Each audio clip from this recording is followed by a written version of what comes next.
Coucou tous, j'espère que vous allez bien cette fin de semaine, qu'elle a été sereine pour vous, cette reprise pour certains. Moi ça va très très bien. On repart aujourd'hui donc dans mon univers qui est donc Life or Death. Aujourd'hui je vais vous lire une histoire, une aventure qui est arrivée à mes joueurs, la découverte du Nil. Tout d'abord, je vais vous présenter donc les nombreux personnages qui vont ressortir donc dans cette lecture. Voici les héros du scénario d'aujourd'hui.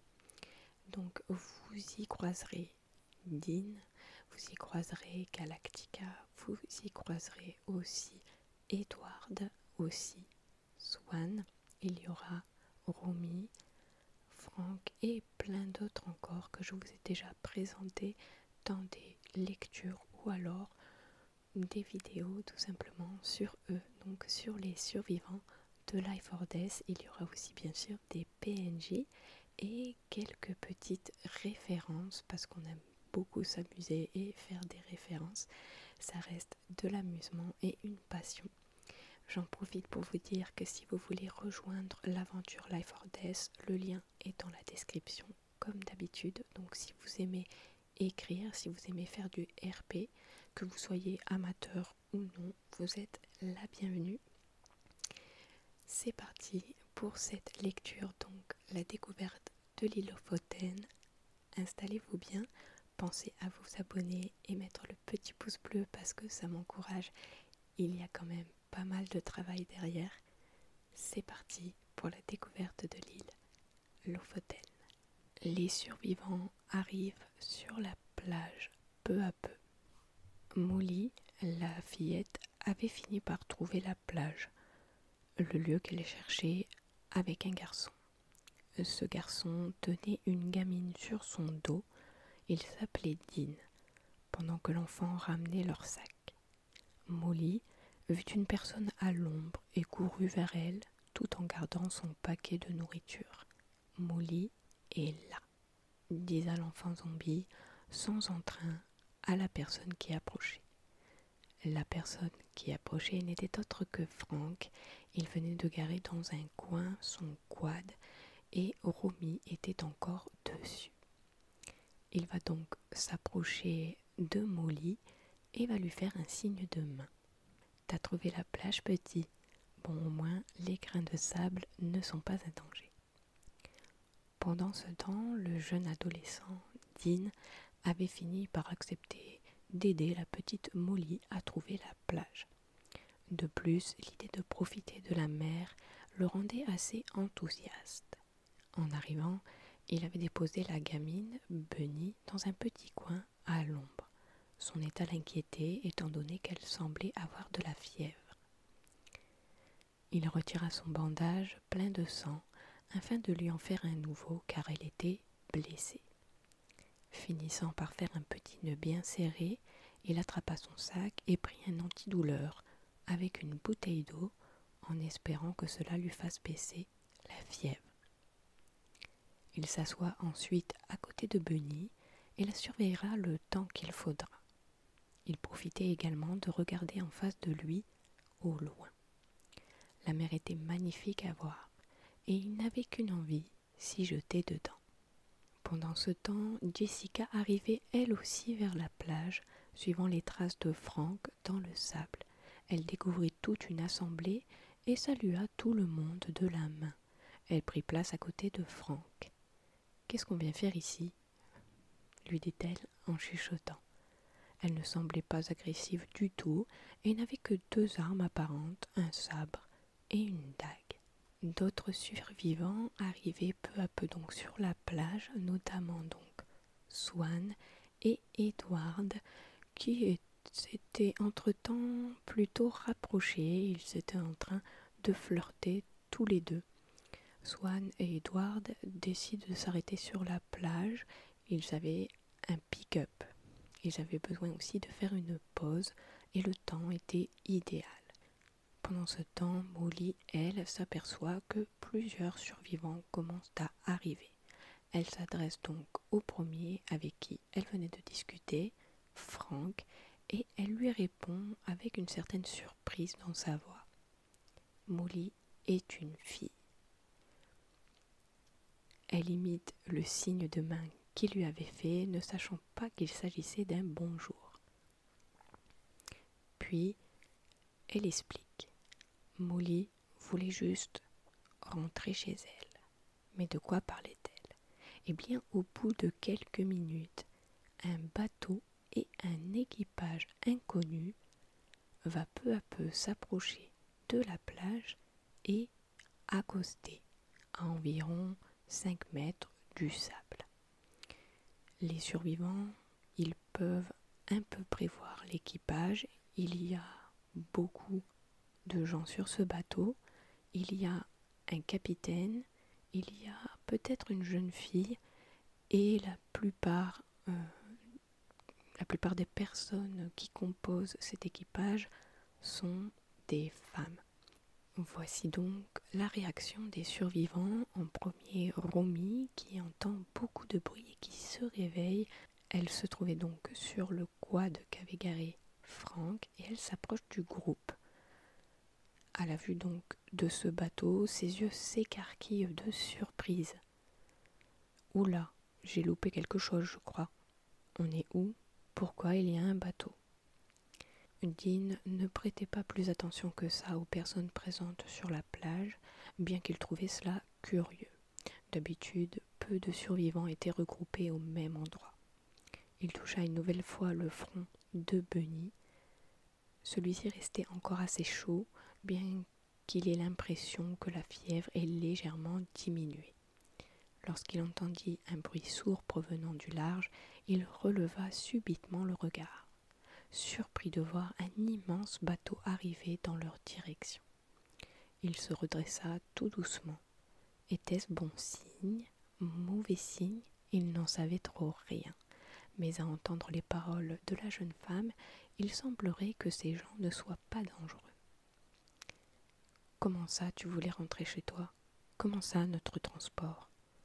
Un moyen de partir d'ici? C'était sûrement trop beau pour être vrai. Il lança un regard embillé vers Bunny qui ne s'était toujours pas réveillée. Quoi qu'il en soit, que la suite des événements soit bonne ou mauvaise, Dean était inquiet. Pendant ce temps, Galactica, elle, était présente également un peu plus loin que le groupe des survivants qui discutaient. Elle voit aussi le bateau de pirates arriver sur la plage et se dit que c'est un gros délire et elle se demande à ce point-là, il pourrait même avoir Jack Sparrow. Elle est donc assez reculée, assise sur la plage en tailleur et elle regarde les hommes travailler sur le bateau. Elle se pose plein de questions. Est-ce qu'on va monter dedans? Mais pourquoi faire? Quelle utilité de monter dans un bateau pour accompagner une gamine chez elle? Le bateau est rempli d'hommes, mais ils ont besoin de personnes de plus pour les aider. Ça sent la faiblesse des hommes dessus. Elle va regarder le capitaine, puis le bateau en fronçant les sourcils, se disant que ça sent bizarre cette histoire. Quant à Swan et Edward, ils sont coupés donc dans leur élan et la première chose que voit Swan sera le navire.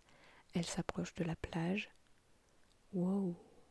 En vérité, elle est bouche bée et peut-être qu'un espoir la pousse à courir pour rejoindre les autres survivants. Il faut voir ça. Vamos, vamos, s'exclame-t-elle à Edward. Donc les survivants sont partagés lorsqu'ils aperçoivent le navire et l'équipage qui descend peu à peu sur la plage, des nouveaux ennemis ou alors des nouveaux alliés. Et surtout, d'où viennent-ils? Une jeune fille descend accompagnée de quelques personnes. Une barque les mènera vers la plage où le groupe de survivants s'était rassemblé. De loin, elle fait un signe, mais à qui?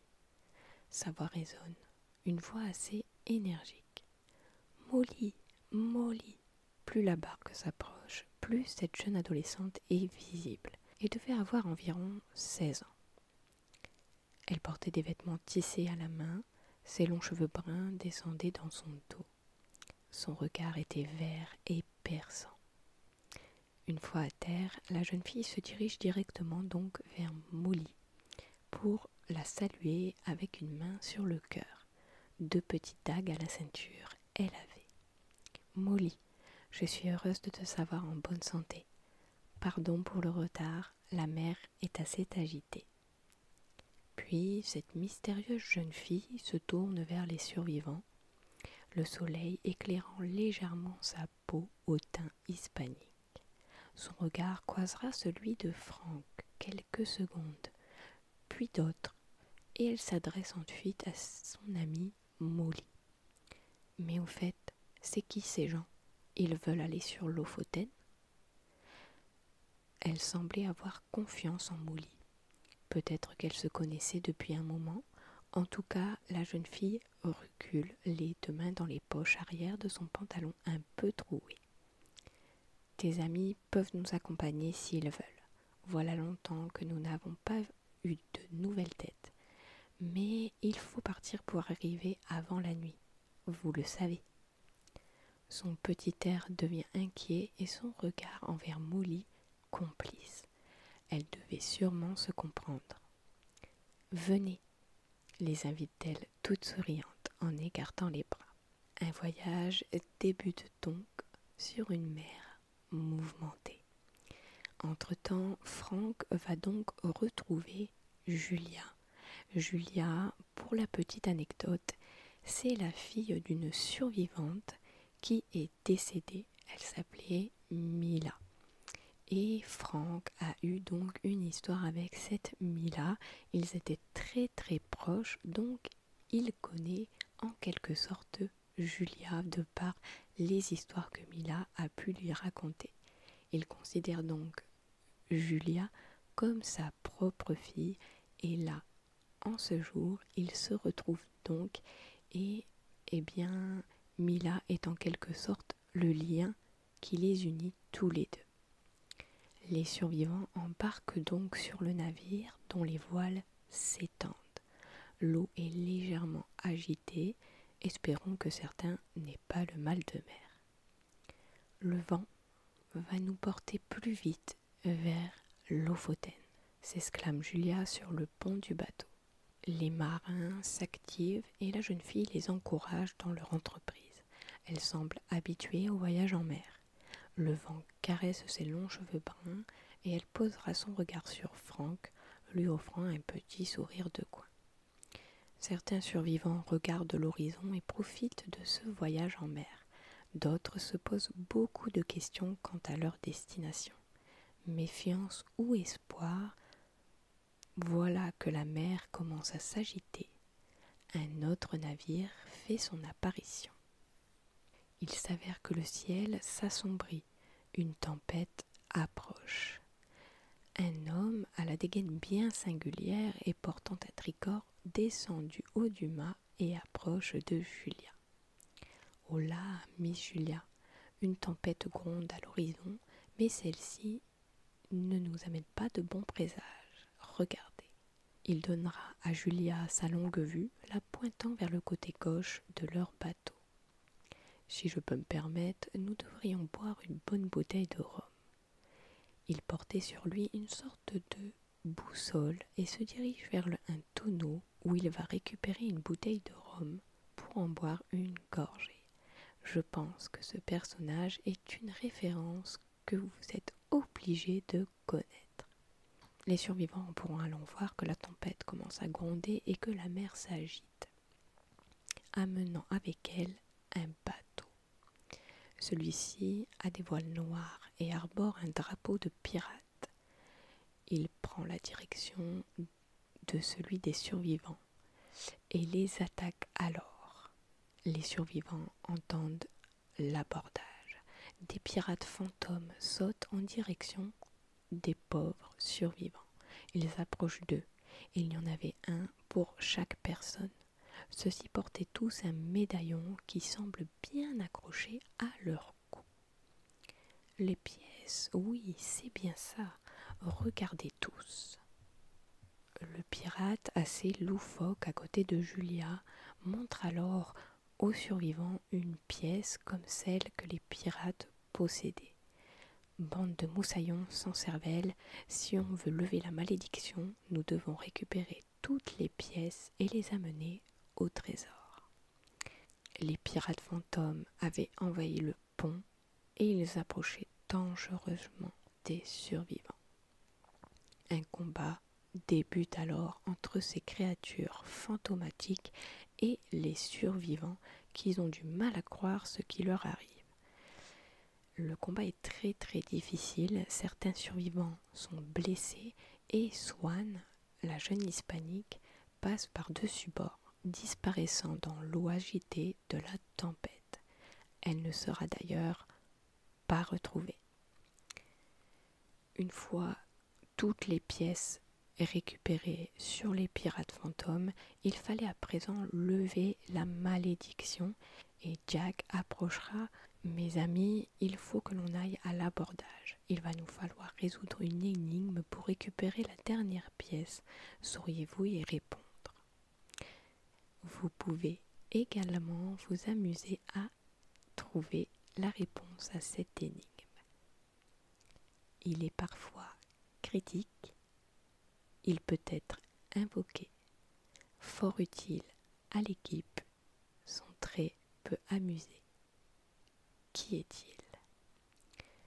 Sparrow regarde les survivants avec cette réponse. Ils pourront ainsi accéder au lieu où se trouve la dernière des pièces. Au bout de longues minutes de réflexion, une survivante trouve la réponse. Il s'agit de Galactica. Celle-ci va lever les yeux au ciel comme pour réfléchir, puis elle va baisser les yeux et fixer ce fameux Jack Sparrow. En plus, elle en avait parlé bien avant de monter dans le bateau. Elle lui dira simplement « L'esprit ». Après tout, il s'agissait de l'esprit d'équipe, il peut être invocable, l'esprit critique aussi. Elle descendit de la rambarde et s'asseya sur le sol, le dos contre le ponton. Jack Sparrow lui répond « Esprit, hein, esprit, esprit. Mais oui, c'est ça, vous avez raison, gente dame. Pour ça, je vous inviterai bien à boire du rhum, mais nous avons pour l'heure d'autres choses à faire. » Se déroulera alors un abordage durant lequel les survivants pourront voir des hommes se battre avec des pirates pour leur ouvrir la voie. Jack avait donné toutes les pièces avant à Galactica puisqu'elle avait trouvé la réponse. Il était parti affronter le capitaine, un certain Calypsoïdis, qui tentera de s'interposer aux survivants, mais avec l'aide de leurs amis, Jack et sa fourberie lui permettront de prendre la dernière pièce et l'envoyer en direction de Galactica.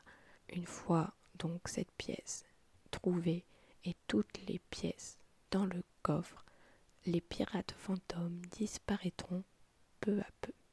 Le capitaine jura bien haut pour que tout le monde entende. Ce n'est pas fini, je trouverai à revenir et vous me le paierez. Soyez tous maudits, amis de Jack Sparrow.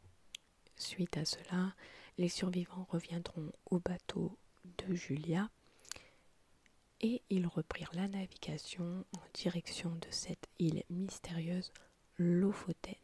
Malgré la tempête et l'attaque soudaine de ce navire fantôme, l'équipage arrive à destination de cette fameuse île nommée Lofoten. Ils s'accostent sur un petit port abandonné. Julia et le reste de sa troupe sont les premiers à descendre sur la terre ferme et elle pousse un long soupir en posant ses mains sur ses petites hanches. Nous voilà de retour à la maison. Elle se retourne vers les survivants descendus, semblant analyser la situation. Pardon. J'avais pas dit qu'on avait des problèmes de piraterie. Julia écarte de nouveau les bras, ravie. Mais vous êtes tous les bienvenus sur l'île Lofoten. Je vis dans un camp, je pourrais vous y amener. Le voyage a été difficile et il va faire nuit. Vous pouvez toujours visiter, mais faites attention, les animaux sont féroces par ici, les dangers aussi.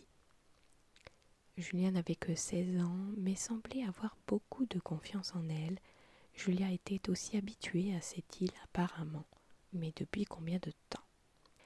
Elle emmènera ensuite le groupe de survivants vers son camp, donc le camp Mandalore. Le camp Mandalore est installé sur un énorme porte-avions. Les habitants du camp sont assez nombreux, ils vivent de la pêche, ils vivent des mines parce qu'ils récoltent pas mal de charbon par exemple et sûrement d'autres minerais. La population est constituée principalement de femmes, mais il y a quand même des soldats assez bien protégés qui défendent donc ce camp mandalorien. Les survivants ont donc rencontré un nouveau camp et cette fois-ci il semble plutôt pacifique. Donc pour cet événement, les joueurs étaient assez contents de pouvoir avoir peut-être un nouvel allié. C'est la fin de cette histoire sur la découverte de l'île Lofoten par mes survivants. J'espère que ça vous aura plu. Je vous souhaite une douce nuit. Passez une bonne fin de semaine. À la prochaine.